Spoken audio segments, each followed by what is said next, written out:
It's clear that adaptive innovations like tools, agriculture, and language helped get our species into the 21st century. And hooray for us, but hold that balloon drop. What's it going to take to sustain us for another 2, let alone another 21 centuries into the future? I know, that's a scary question. We're literally talking about the eventual end of humankind. But take heart, we have anthropology on our side. You see, as anthropologists, we can survey the whole of human history, and we can examine the various ways that humans have envisioned the end of our species. But more than this, we can also look for critical lessons from the collapse of some of the greatest civilizations on Earth.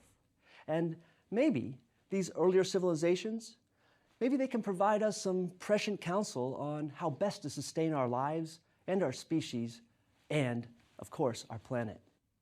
So that's our project for today, a task we might call apocalyptic anthropology. Our survey will include perspectives both religious and secular, but let's begin by seeing what some of the world's religions have to say about the end of humankind. In the field of religious studies, the word scholars use to describe what we're up to today is eschatology. Broadly, that's the study of humanity's destiny, and different religions will have different takes on eschatology. But remember, as anthropologists, we're not sorting through these different perspectives to find a single definitive answer on our destiny. Instead, we're going to look for comparative insight across multiple ways of thinking.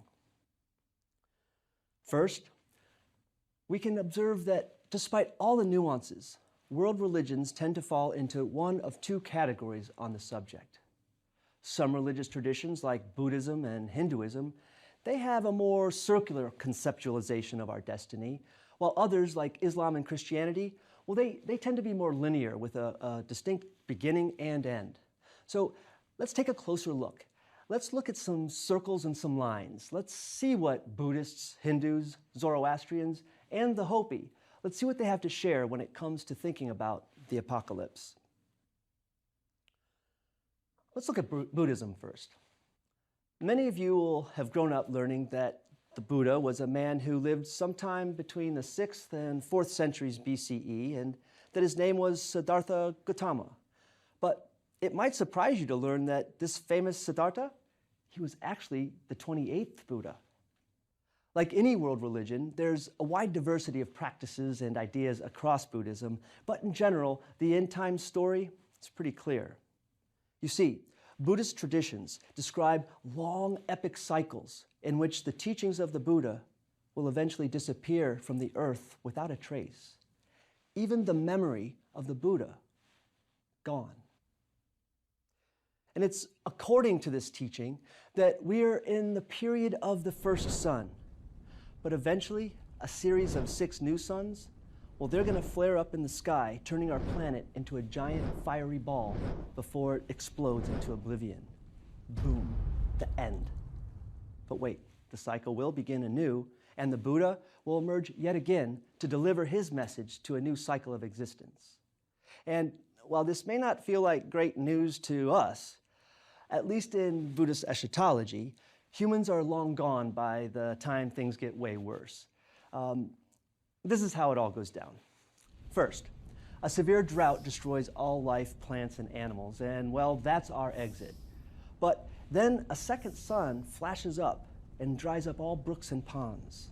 Then a third sun, that dries up the world's great rivers. A fourth dries up the Great Lakes. The fifth dries up the oceans and the seas. And then that 6th one, it leads to volcanic explosions and fires. And finally, a 7th sun. It emerges and Earth bursts into a fiery ball, expands, and then explodes. Gone. On the plus side, destruction is followed by rebirth, a new cycle of existence. And in each cycle, remember, Siddhartha, he was the 28th Buddha, our lifespans can increase. Well, they can decrease too, but depending on the collective conduct of humankind, we can increase our lifespan exponentially. And that's kind of a groovy silver lining, no? Well, If that's not to your liking, then let's go ahead and check out the Hindu apocalypse instead. Hindu traditions, like Buddhist ones, they envision a cyclical apocalypse. But let's start from the top. First, we've got to remember that Hindu cosmologies include three major deities. There's Brahma, who's the creator, and then Shiva, the destroyer, and Vishnu, who's kind of like the universe's protector. Now, Vishnu, he's definitely on our side. It's said that he's actually already returned to Earth 9 times to help keep things rolling. On one occasion, he returned as a dwarf, and he's also arrived as a turtle, a lion-human mix, and even a warrior. But the incarnation that most non-Hindus have heard about is Krishna, Vishnu's 8th incarnation. You know, though, even with Vishnu's protection, our universe is not going to last forever. Brahma creates the universe with a shelf life of 1 day, which, thankfully for us, is about 4.32 billion human years. But the bad news is that it appears as if we're in the Kali Yuga, or the fourth and final phase of our current epic cycle. Worse yet, because life gets harder as we move closer to the end, it's clear what we might expect from this Kali phase. It's an era marked by spiritual emptiness, corruption, materialism, hypocrisy, and just lots of fighting. The full update is that Vishnu is expected to make one final visit before this particular universe comes to an end. And that really won't be such a bad thing for us. You see, Vishnu, he's said to return on a white horse as his 10th incarnation, Kalki. And at the end of our present cycle, Kalki will, bad news first, raise an army and destroy absolutely everything. But wait for it. Like a rising sun, the supreme being Brahma sets the whole process in motion yet again. And with a new epoch in its infancy, humanity will be restored to a golden age in communion with the gods. We'll even have lifespans of 100,000 years. Now, this cycle is eternal. Even when Brahma dies after trillions of human years, a new Brahma is born to repeat yet another metacycle.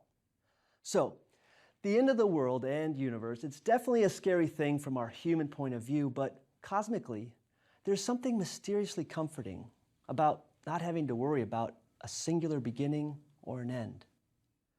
But for those of us who find more comfort with the context of a beginning and an end, maybe you'll prefer another ancient religion's eschatology. Let's turn to Zoroastrianism. Zoroastrianism dates back to well over 3,000 years ago in Iran, and it thrived as the region's religious tradition of choice until the 7th century and the spread of Islam. And as one of the world's oldest religions, it shares many core connections with contemporary religions, including the idea of heaven and hell and the golden rule.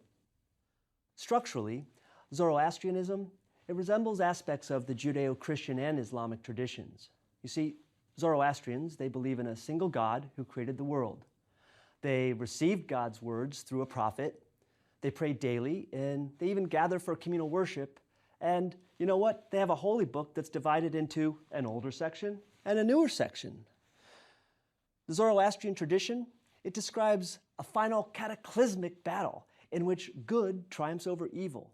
Then, the last Messiah, Saoshyants, he resurrects the dead and restores their earthly bodies for final judgment.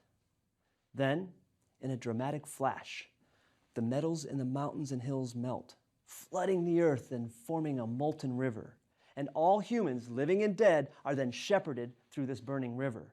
But people who live good lives and do good deeds, they have nothing to fear. You see, the righteous, they'll tread right through in comfort, while the iniquitous, well, they'll collectively perish as the glowing river carries them to hell, where all wickedness in the universe will be destroyed. Now, those who pass through the molten river receive delightful eternal lives. Now, at the risk of depressing you with these rather dire prophecies, let's add one more, but this time we'll talk about a prophecy that includes a glimmer of hope, not just in the afterlife, but right here on earth. Hope that, well, we can still keep things rolling. Actually, the Native American prophecy I'm about to describe wasn't even known to anyone but a very small group of desert-dwelling farmers until around the 1940s when Hopi elders in America's Southwest learned of the development of the atomic bomb and its mushroom cloud. Upon hearing this news, they made a remarkable decision. And after keeping it an internal secret for almost 1,000 years, they decided to share this Hopi prophecy with the entire planet. With the world's balance at stake, elders appointed 4 special members of the Hopi nation to bring their warnings and prophecy to all humankind. In 1999, the last of these 4 special messengers, Thomas Ben Yakya, he passed away. But before he did, he shared this prophecy and warning with millions of people, including a rather remarkable and peace-filled speech at the United Nations. He explained that the Hopi believe that humankind, well, we've lived through 3 different worlds, and that our current phase, the 4th world, may be rapidly drawing to a close. Now, he didn't project specific doom dates, but the rich metaphorical Hopi prophecy, it strikes some eerie parallels with what's going on in our modern world. Simply put, Ben Yakya said that at the end of the 3 previous worlds, the Great Spirit, quote, purified or punished humanity for corruption, greed, and, well, turning from his ways. Now, Ben Yakya, he explained that the Hopi were told how the Great Spirit charged 3 helpers with the task to partner up with the Hopi to bring peace on earth, and that if they fail, it's all over. He described what would happen if we fail. The one from the west, well, they'll come like a big storm, and quote, he will be many in numbers and unmerciful. When he comes, he will cover the land like red ants and overtake this land in one day.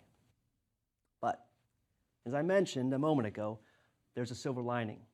You see, at the close of his UN speech, Ben Yakya, he enjoined us to turn this whole thing around, and I quote, this is directly from his speech, "Only by joining together in a spiritual peace with love in our hearts for one another, love in our hearts for the Great Spirit and Mother Earth, shall we be saved from the terrible purification day, which is just ahead."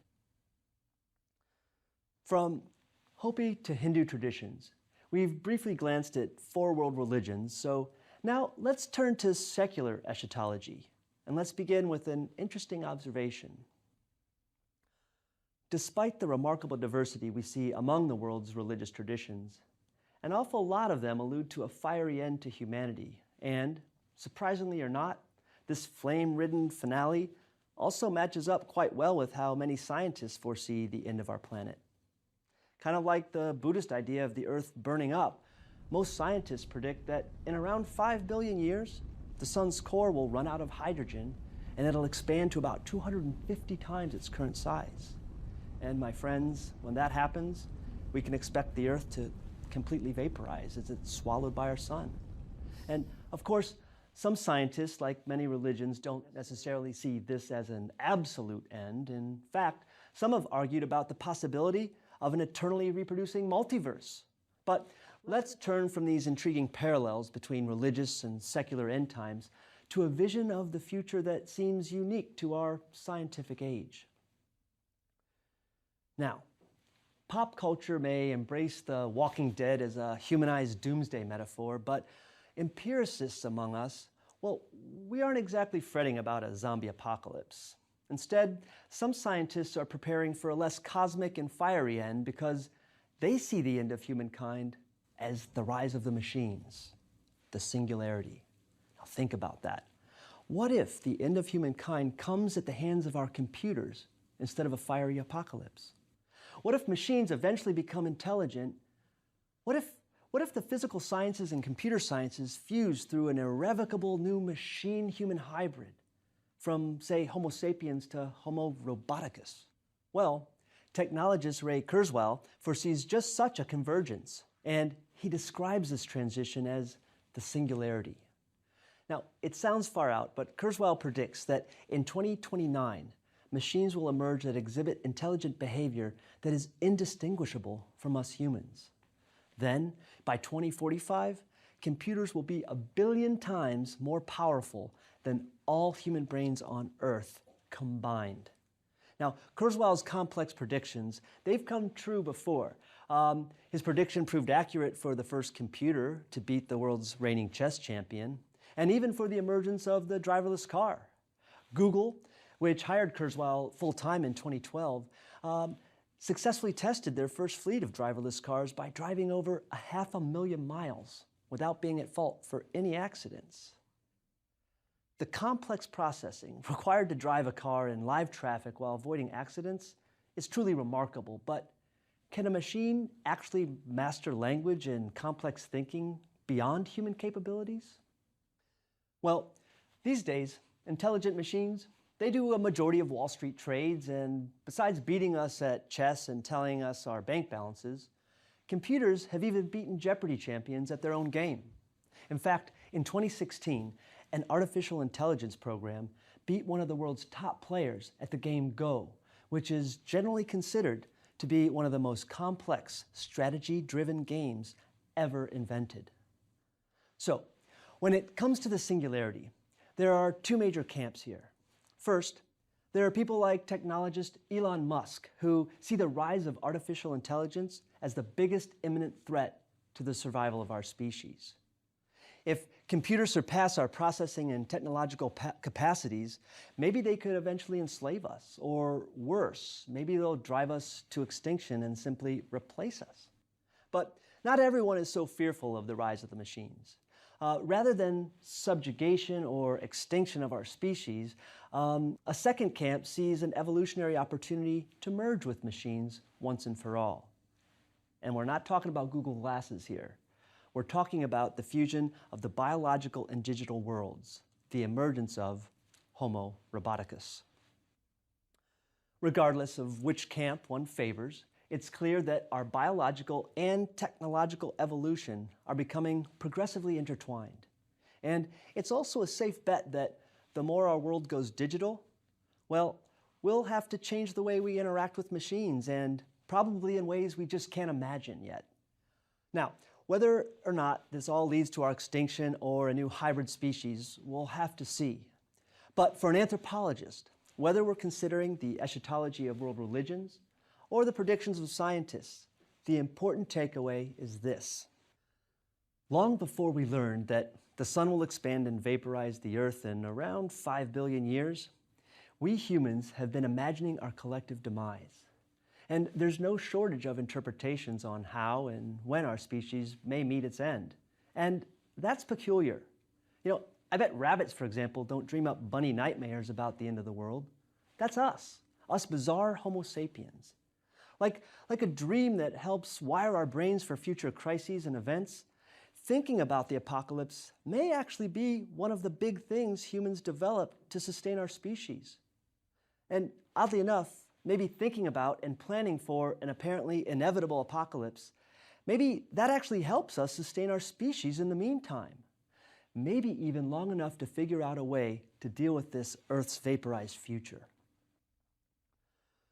In terms of religious and even secular thought on the apocalypse, they give us meaning and order for our lives. The classic tenet shared by many world religions, the Golden Rule, for example, that's a human behavior that, if sustained, can contribute to our survival as a species. And I'm not ignoring the fact that religious traditions have inspired violence and countless wars, but I am saying that religious and secular explanations for the end, they give meaning and order to our lives, and in ways that keep most of us from running amok without any regard for our fellow humans or our future. So, while physicists work out the 5 billion year event horizon that ends up with the sun burning up, technologists and artificial intelligence folks can hold the fort to prevent the robot revolution. Meanwhile, maybe we anthropologists, maybe we can think about how Homo sapiens might just stick around long enough to have the luxury of getting us to another planet or universe. So why don't we revisit some of the world's great civilizations to see if their histories of collapse might actually offer us a few lessons about how to avoid extinction. We'll start with the great Mesopotamian city of Ur. Well positioned in the Persian Gulf, this small village emerged as one of the earliest cities born of the new agricultural age. and it's actually known as the home of Abraham, of the Abrahamic faith traditions. But even the hometown of Abraham isn't immune to its own personal apocalypse.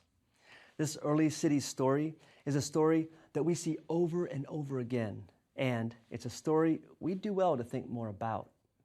You see, the short of it is that shifting climate patterns and an overuse of resources in the land, well, that pushed people to migrate from the region.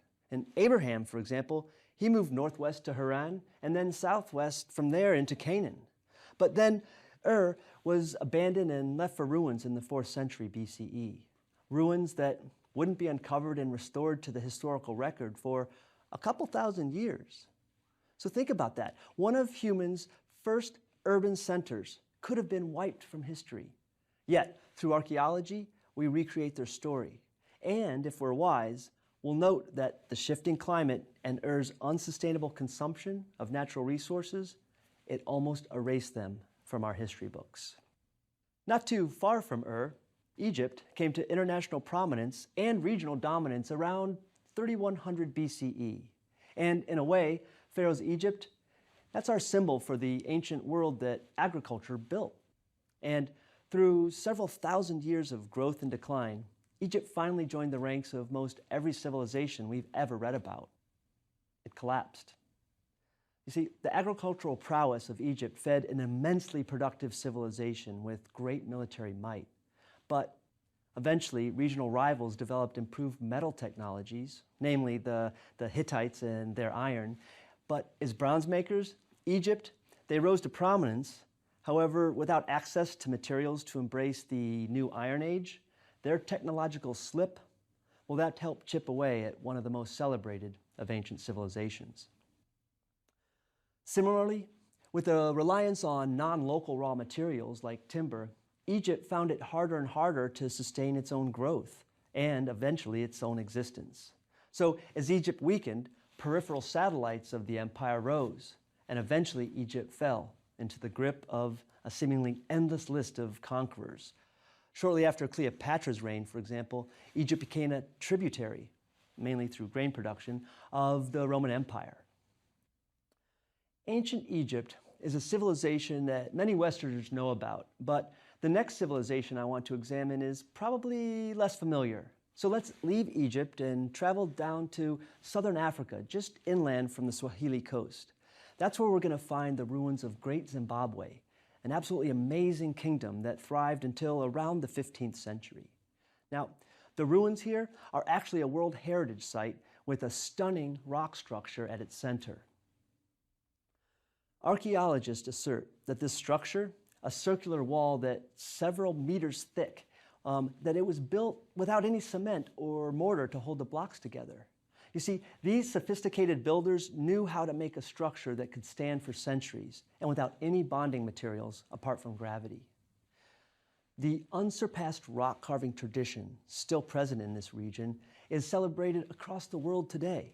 And in fact, the next time you're at the Atlanta airport, check out the amazing exhibit of Zimbabwe stone sculptures that dot the walkway between terminals.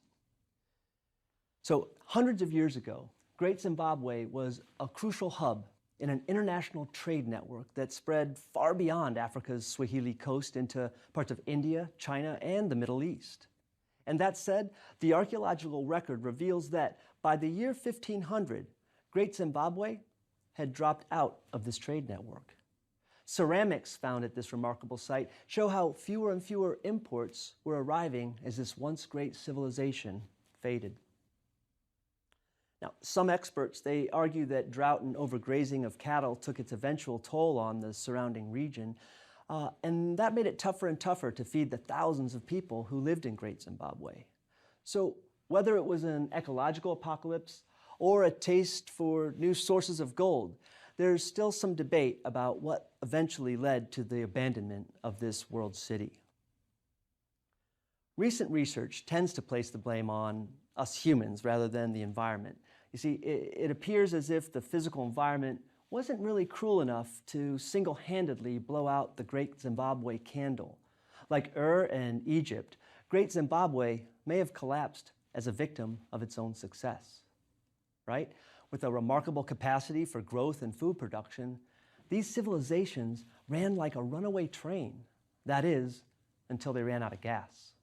And is there a lesson there for us?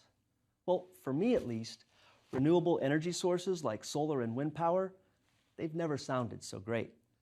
The final stop on our survival tour brings us to yet another World Heritage Site, this time right back home in North America. The first epic urban civilization north of the Yucatan is a place we call Cahokia. In the heart of the Mississippi Valley, not far from modern-day St. Louis, a great civilization was born. And for millennia, the climate record shows that the Cahokia site experienced violent and frequent floods. But then, as the floods tapered off, people settled what would become the magnificent Cahokia. Humans were quick to dig in and cultivate the rich local soil once the floods primed the region for human settlement. Populations, they grew and flourished as maize producers, and by the mid-11th century, Cahokia had become the first known megacity in North America. It surprises people to learn that Cahokians built an earthen pyramid that rivaled the Great Pyramids of Egypt. They even created wood henges positioned to mark the solstices. Now, these wood henges were basically a Sylvan version of the stone structures we find at Stonehenge in the UK. Now, the abundant forest resources surrounding Cahokia, that provided building materials for the wood henge and the great earthen pyramid called Monk's Mound, not to mention dwellings for the entire population of farmers who lived there. But with every house, temple, and wood henge built with wood, Cahokians eventually depleted the forests that supported the rapid rise of this civilization. And it was this deforestation that altered the Cahokia watershed, bringing back the unforgiven floods. The collapse of Cahokia is certainly a complex phenomenon, but there's no doubt that deforestation and the return of violent floods undermined everything that once made it the largest North American city on record, a title it held all the way up until the 1700s with Philadelphia. Now, unlike Philadelphia, though, Cahokia vanished from history. It wasn't until the 20th century that a highway project helped us to rediscover what has now become one of only a handful of World Heritage Sites right here in North America. So, what's the big lesson here? What does the collapse of past civilizations teach us about our status as the sole surviving hominins? Well, the archaeological record clearly warns us that we need to be thinking seriously about climate change and our use of fossil fuels. And not just thinking about them, we need to come up with new options, new solutions. You see, past civilizations transformed the human experience, yet they all faded away, one way or another. They share that same story arc. Humans find a great place for innovative food production, and then they parlay their food surplus into a full-fledged urban civilization. But ultimately, they all failed to sustain themselves. Climate fluctuations and our natural resource use alone, they can't take the rap or credit for the rise and fall of civilizations, but they certainly play a significant role. In the sci-fi movie Logan's Run, humanity realizes that our available resources just can't sustain an unchecked population. So they work out a solution. And another spoiler alert here, ultimately, they preserve their common resources by limiting human lifespans to 30 years. They simply kill you on your 30th birthday. Now, that's not anything I'd propose for us humans in the 21st century, but we'd be wise to work out something else. Anthropology is a study of humankind over time and space. We're well positioned to contribute lessons from the vast accrued experience of human history. And we can also show how to anticipate our extinction and to even imagine our escape. I mean, if we can't keep Homo sapiens on the planet forever, knowing the clock is ticking, maybe anthropology can help us overcome our fears and even find happiness along the ride as we evolve into Homo roboticus. After all, for 200,000 years now, humans have displayed an uncanny knack for adapting to a wondrous array of ecologies and environments. And, my dear friends, it's up to us to extend that record.